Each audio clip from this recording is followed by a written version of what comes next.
So, how are you all doing? Hello, welcome back to my YouTube channel. Welcome back to this video.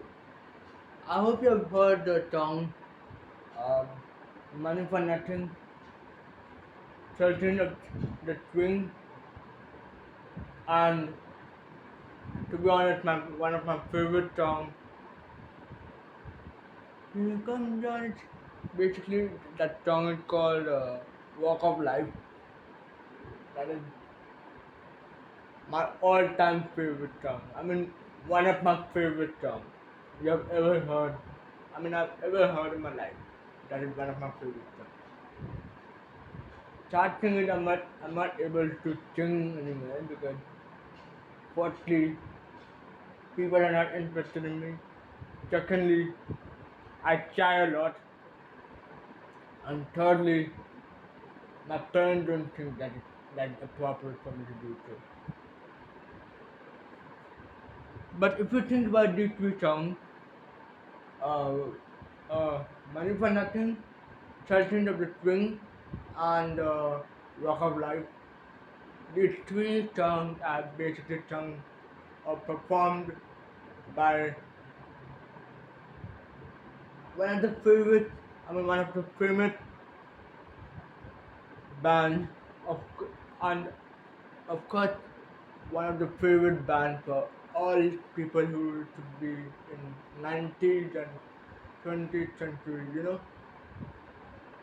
those times.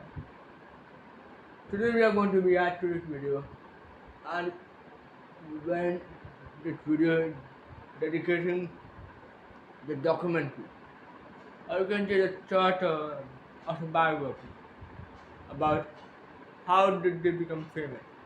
And today we are going to answer that question after watching this video. Basically, you do not need to answer anything. This video itself will answer. Just watch this video, and I will react to this video by watching this video. You just watch what I'm doing, okay? The link of this video is in the description below for you guys to check it out if you want to see the full video. And I'm going to give you my point and I mean as we go. Alright. So it's going to be an amazing video, and I think a very inspiring video for those who want to be a rock star in the future. So without any further ado, I'm going to give you 3 seconds to do 3 things. Alright. Press the like button, press the notification bell, and press the subscribe button. Yeah, 3 seconds are done. Let's jump straight into it. Let's jump straight into this video. Now, I'm going to keep everything. Not gonna get distracted right now. Okay, just a second. Alright, beautiful. Let's continue. Combining country, blues, and R&B influences, Dire Straits made their mark on the late 1970s and 1980s music scene with a rock and roll sound that stood out among the punk, new wave, and heavy metal trends. Getting back to the roots of rock, Dire Straits featured a simple sound that filled a stylistic gap. Led by singer Mark Knopfler, the group launched into stardom in the mid-1980s with their album Brothers in Arms and the So basically, this band got started in the late 1980s and 1970s and 1980s. Basically, that band got started, and they came up with the album called "Brothers in Arm" and what? hit single Money for Nothing. Money for Nothing. Yeah, that song. Money for Nothing. Yeah. Dire Straits began in London with the collaboration of bassist John Ilsley and Mark Knopfler. Knopfler had graduated with a degree in English and was writing for the Yorkshire Evening Post. He left this job to pursue a career in music and took a part-time job as a teacher at Lawton College to stay financially solvent. Knopfler performed with pub bands around town, including Brewers Droop and Cafe Racers. So he was basically a teacher and but he was interested in music. So guys, basically he wanted to be a musician, or you can say a rock star. Basically both of them mean the same. Like what I believe is do whatever in life, you do your best. You do what you like, you do the best. But yeah, keep on doing, don't stop. That is a fact of life. Come on. After a divorce and financial difficulties, he ended up sleeping on the floor of his brother David's flat, where Ilsley also lived. David So basically, no matter how good the singers are, how not as not as singers or performers on the stage, any famous person you ask or you even think about, they will not show the weakness. Because what's the point of showing the weakness to the world? But there's not a single person in the world who became so popular, so successful just by sleeping on a bed. There's not a single person who is like that. Each and every person had to struggle. Each and every person had to lose. Or can say had to sacrifice something in order to do something in life. And he's one of them. So, bravo. Knopfler also played guitar and, in 1977, the three men decided to form a band. After recruiting drummer Pick Withers, they began rehearsing. A friend of Mark Knopfler's helped them decide on their name, a reference to their financial situation. "We never said anything about this to each other," David Knopfler told Diazon McClain in Rolling Stone, "but I had a feeling something was going to start happening, for real." Soon after, the band members borrowed some money to record a 5-song demo tape, which included their future single Sultans of Swing. So basically, they paid some money. Okay, they paid some money, and they had to like record a five song tape, a demo tape you can say. But that time demo, even even buying one small tape is as expensive as nowadays buying your smartphone. I think I'm not sure, but those were even expensive. Like how could you imagine starting any career from scratch? It's not an easy job. No matter how great you are in terms of financial support, physical support, mental support, or in terms of how good are your skills are. Every person has to struggle in life. Every person has to, you know, fall down, fall down on the floor to actually do something in life. There's not a single person in this world who initially who does something good, but initially didn't fall on the ground for even one time. So, bravo. So they basically had to do something, and they started singing the song called Sultans of Swing. So that one also is my favorite, but not that favorite as you know, Walk of Life.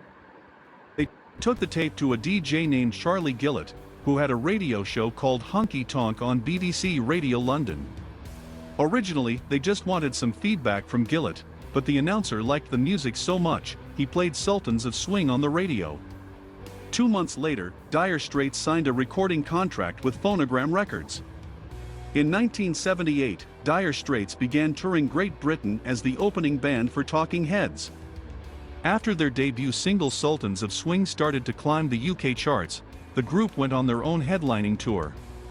Their newfound notoriety led to a US recording contract with Warner Brothers Records, and before the end of the year, Dire Straits had released their self-titled debut worldwide.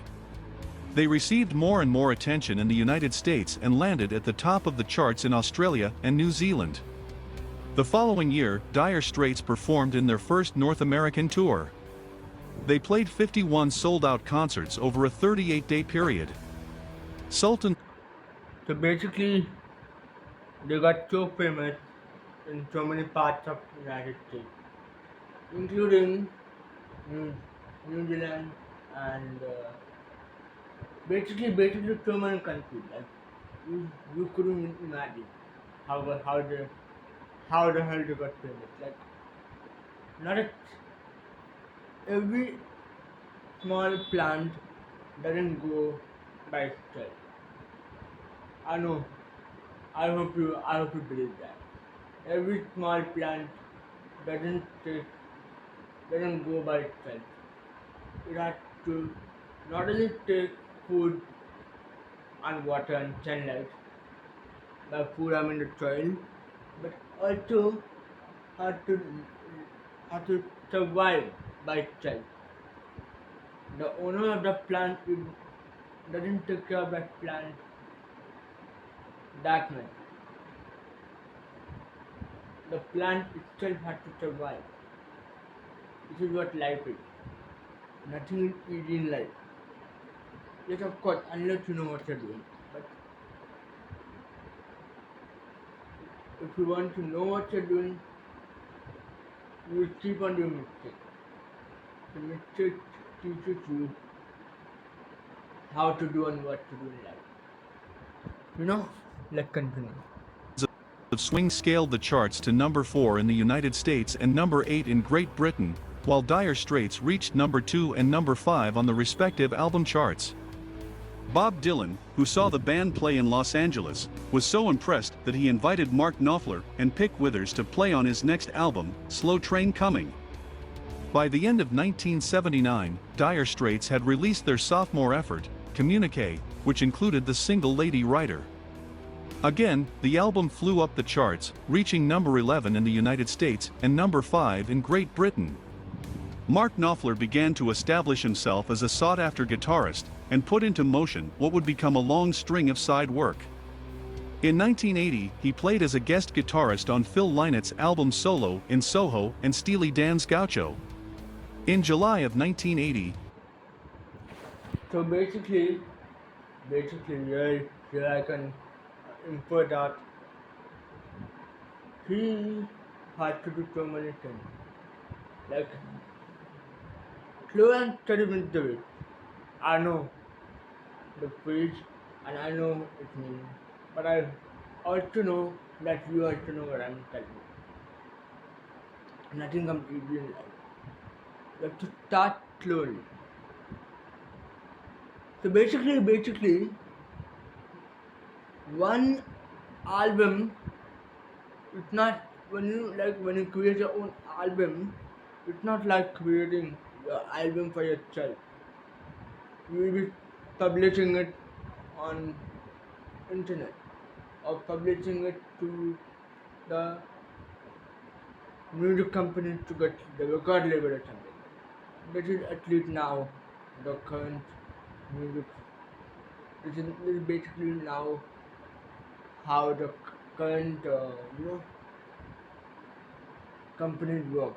You get the record label, and once you get the record label, then you will be able to do it, perform it. I mean, publish it on the internet. He also had done the same thing, but this is from the perspective of the national level. But if you want to publish it on the international level, imagine so many imagine how good your music should be, or how good your performance, the content, the singing, the playing instrument, how good they should be, right? Like they should be off the chat, if you want to make them famous on the international level. That's our vision.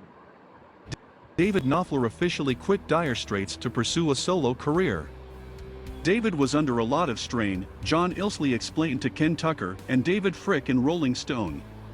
Mark felt very responsible for David and didn't quite know what to do. Once the next release, Making Movies, was out and David had left, it seemed to lift a tremendous strain. Mark felt very freed. Shortly after David Knopfler left the group, Dire Straits added former Darlings guitarist Hal Lindes and keyboardist Alan Clark to their ranks. They immediately headed into the studio to record their next LP, Making Movies, which Get up to. Sorry about that. Sorry about that. That came out of nowhere. way, Romeo and Juliet, and Tunnel of Love. The differences in the band and in Mark Knopfler didn't go unnoticed. So basically, if you leave the like, if you leave the, if you leave the band or the company, for example, like suppose, let me explain this concept in one example. Suppose it's a very big company. Let's say smartphone company. Okay, smartphone company. Let's say Samsung company. One example. And that company is making the most profit in the entire world, like other companies in the world. That company is making so much profit. And you thought, how about I leave that company and start my own business? Okay, how about I leave that company and start my own career or start my own company, for example. Imagine how much sweat and pain you have to go through if you want to do something like that. But you know, nothing is impossible unless you know what you're doing. If you know what you're doing, nothing is impossible. The sky is the limit. So if there is any musician who are giving up in her career, I would like to tell you that don't give up. Music is a very good career. Music is a very good passion for most people. Especially for me, I'm learning how to play drum, but I'm enjoying how to play drum. Yeah, of course, I don't have the drum certainly, but I go to the drum class and play that drum. It brings me like the satisfaction. But most importantly, it brings me like the excitement that what I'm going to learn today, what I'm going to learn in next class. That is basically what you should do in life. And music is a very good career. Music is a very good career, trust me. It can change the world for you if you convert that career to passion. But unfortunately, there are not many interested in live music like physical music. They are moving to digital music. If you if you forget the past completely, forget forget the history of rock band, rock concert, there's no matter what you do now will not stand even close to what you used to do in the past. What like how the music was. Let's continue. David Frick commented in Rolling Stone, Making Movies is the record on which Mark Knopfler comes out from behind his influences, and Dire Straits come out from behind Mark Knopfler. The band embarked on an extensive tour, but took some time off before releasing Love Over Gold in 1982, which included the single Industrial Disease. Knopfler's songwriting sessions were so prolific that the song Private Dancer didn't make it on the album, but it became a huge hit for Tina Turner. After the album's release, drummer Pick Withers left the band and was later replaced by Terry Williams. The following year, Dire Straits performed another world tour. Knopfler had also moved into producing albums for other artists and composing film scores. At the end of the year, he took some time off from work to marry his second wife, Lord Salamoni. So okay, so we had a first breakup. I mean, yeah, we know because we were so indulged into music that he forgot other aspects of the world around him. You know, makes sense. In 1984, Dire Straits released a live album from their previous tour called Alchemy Dire Straits Live. John Ilsley also released a solo album on Vertigo/Phonogram called Never Told a Soul. In 1985, Hal Lindes left the band and was replaced by guitarist Jack Sonny. The new ensemble released the most successful Dire Straits album in the band's history, Brothers in Arms. So I wanted to tell you something that as an inspirational message. People will go and people will come. People will born and people will die. Nobody remains the same. Today you are a small child. Tomorrow you will be a school going boy. Then you will be a college going boy. Then you will be then you will be a graduated man or woman. Then you will be a working man or woman. Then you will be married. Then you will be having children. Then you will be old.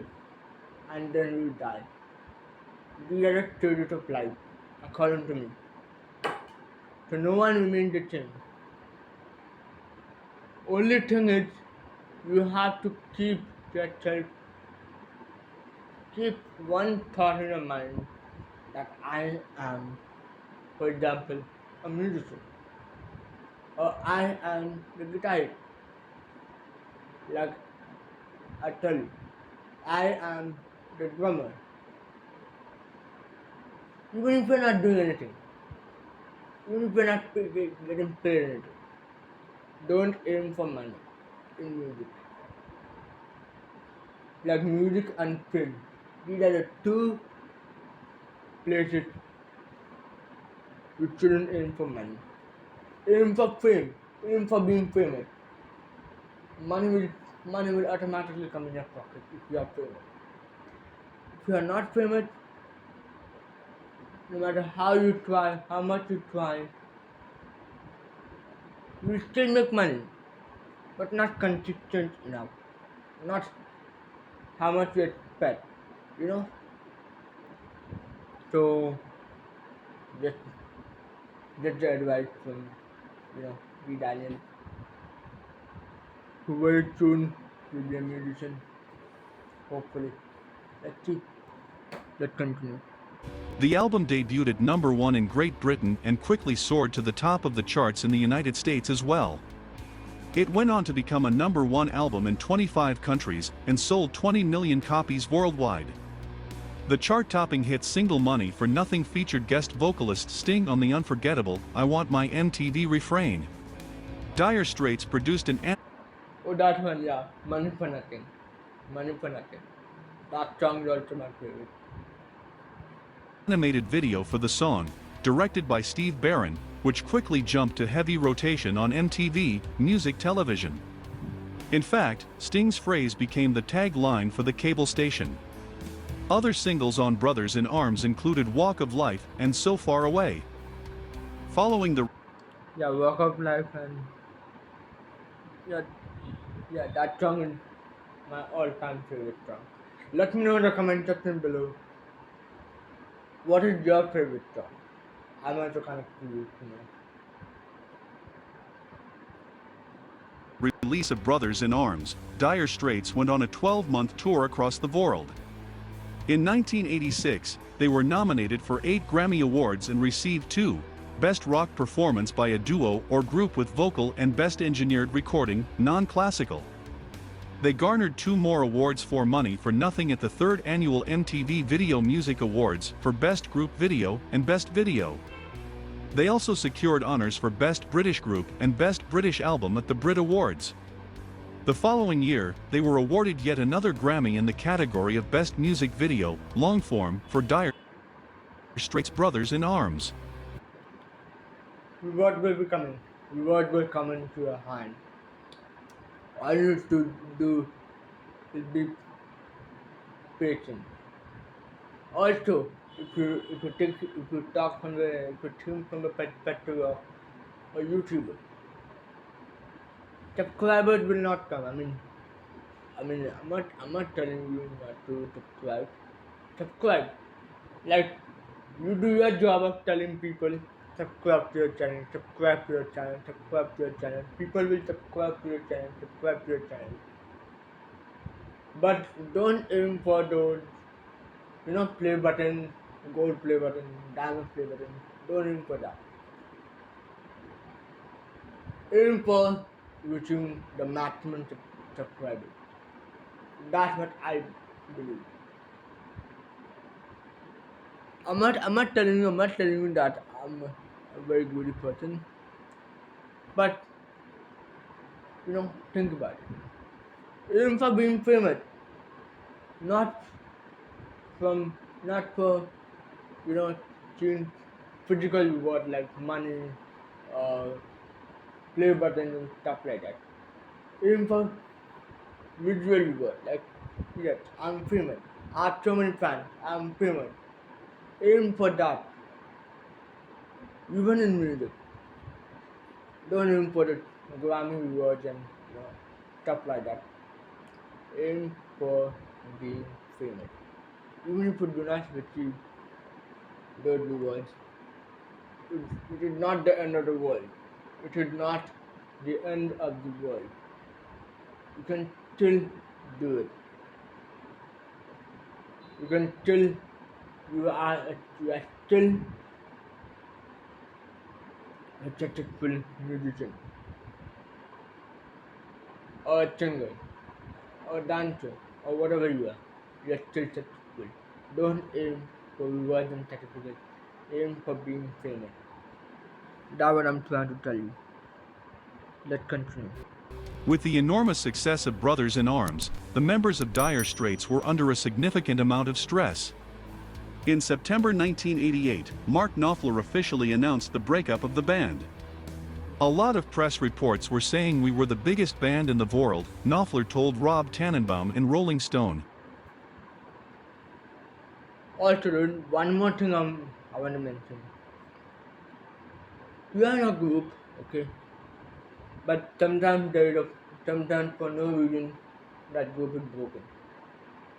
Like for example, you're in a company, like once again, smartphone company, but the people in that company weren't that supportive of each other's opinion, or each other's feelings, or each other's perspective.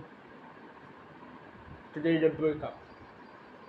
Nobody is interested in other people, which is exactly how this world works. But even if they did break up, keep this in mind. One small star is more than enough to take away the entire darkness of this world. One small star is more than enough. You don't need to have a constellation of stars or the galaxies and stuff like that. One small star is more than enough to take away the entire darkness of the world. It's more than enough to take away the darkness around you. This is my belief. Let's continue. There's not an accent then on the music, there's an accent on popularity. I needed a rest. The dissolution of the band was followed up with a greatest hits compilation called Money for Nothing. In addition to his guest appearances, production, and film work, Knopfler formed another band called the Notting Hillbillies. In 1990 the group released the album Missing. Presumed Having a Good Time. After the recording's release, Knopfler, Ilsley, and manager Ed Bicknell decided to resurrect Dire Straits. In August of 1991, the reformed band began a 2-year, 300-show tour and played in front of some 7.1 million ticket-buying fans. This time, Dire Straits included original members Knopfler and Ilsley, along with keyboardists Guy Fletcher and Alan Clark, saxophonist Chris White, drummer Chris Whitten and percussionist Danny Cummings. The following month, the group released the album On Every Street, which included the singles Calling Elvis, Heavy Fuel, and My Parties. As the first Dire Straits album in 6 years, it moved up the charts to number 1 in Great Britain and number 12 in the United States. The extensive tour proved to be too much for Dire Straits members, and led to the band's second demise. Bill Flanagan described the sequence of events in Gentleman's Quarterly. The subsequent world tour lasted nearly 2 years, made mountains of money and drove Dire Straits into the ground. When the tour was over, both Knopfler's marriage and his band were gone. Following the tour, Knopfler took some time off from the music business. In 1993, he received an honorary music doctorate from the University of Newcastle upon Tyne. 2 more Dire Straits albums were released, the live album On the Night in 1993, and Live at the BBC, featuring the band's early live recordings, in 1995. Knopfler returned to the limelight in 1996 with his solo album Golden Heart, which included the single Darling Pretty. This song also appeared on the soundtrack for the film Twister. Knopfler discussed his career's resolution with Flanagan in Gentleman's Quarterly. I am in show business, Knopfler explained. It's the most embarrassing game in the world. Sometimes you will not like to do.